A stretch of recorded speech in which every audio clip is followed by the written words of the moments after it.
For a little background, I'm a female, and this took place when I was in high school.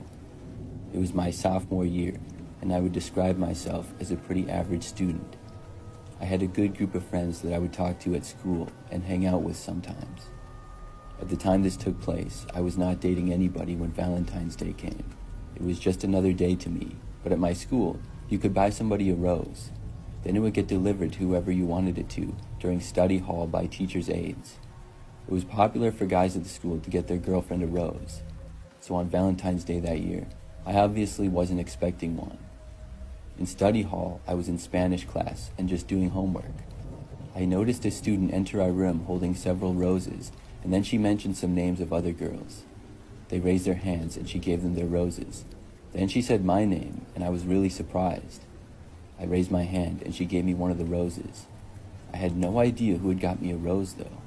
One of my friends that was in the class asked me who it was from, and I told her I didn't know. We started talking, thinking about who could have done it.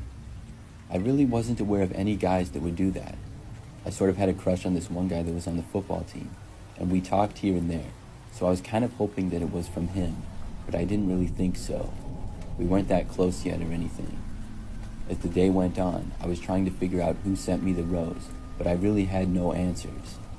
I talked with a few more of my friends, but none of them seemed to know anything either. Then I had my final class of the day, which was science. When it was over, I got back to my locker to get my things and go home. As I arrived at my locker, though, I saw that there was a note attached to it. I took it out and read it. The note said, "I see that you got the rose I sent you. I hope you like it."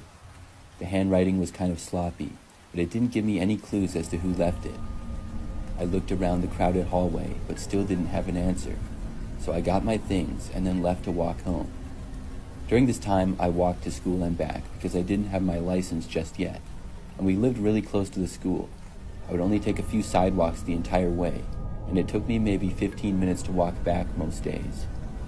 On that very same day, when I was walking home from school, I saw this guy walking behind me.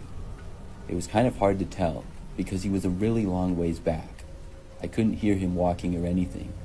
I don't even know why I looked behind me, but at one point, I think about halfway back, I did look behind.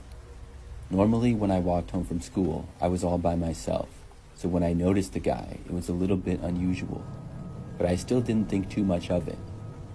He was this one guy that did go to my school, but I didn't know his name or anything. I just recognized him. He wasn't in my grade and was really tall, with curly blonde hair and glasses. I walked the rest of the way home, and as I was going up my driveway, looked to the left and saw him. He was still a really far ways back and walking down the sidewalk towards me. I didn't know that he lived in my neighborhood, and I had never seen him walking before. It was kind of odd. I went inside my house and then went into my bedroom to finish my homework. I remember that as I was in there, probably about 15 minutes later, there was a knock on the front door. I was home by myself because my parents were both still at work. I got up and left my bedroom and went to the front door, but by the time I got there, whoever had knocked was gone. I looked around and didn't see anybody at all. Then I just went back to my bedroom. It was really strange.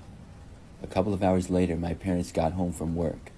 I remember that my mom came into my room and dropped an envelope on my desk. She said that it was on the front step when they got home, and my name was on it. I was even more confused now. I opened it up and read it. It was from the same person who sent the rose to me and left the note on my locker.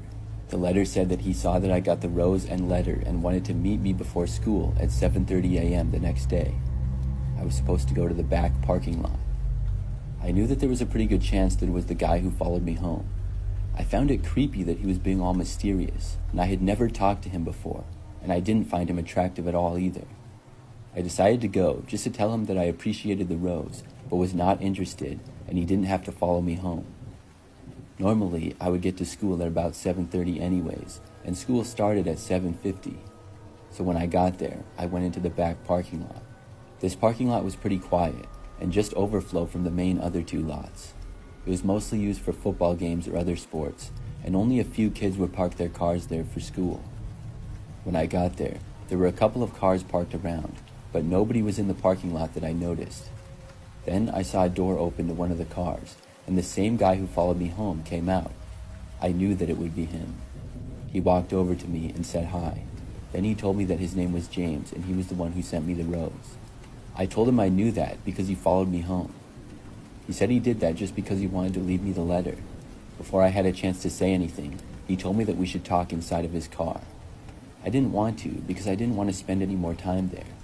I said no thanks, I had to get to class, and I started to tell him that I really wasn't interested in him. When I said it though, he said that I should go in his car again. He said that I should just hang out with him today, and he knew that I would have a good time. Then he said that we should skip school and drive someplace. I said no and started walking back. That's when he started to follow me, and I looked to see him walking quickly in my direction. I just started running at that point towards the school. He actually started to chase after me, running at full speed, but then he stopped shortly after. I had made it far enough away that somebody in the main parking lot would have seen him chasing after me. I was able to get back to school after that. I hoped that I would never see him again. I remember that over the next few days, he sent me a few messages on social media, calling me names and stuff, but I just blocked him on everything. After that, I hardly ever saw him again. He was a senior that year, and I guess he skipped school a lot anyways. That was the craziest Valentine's Day I've ever had.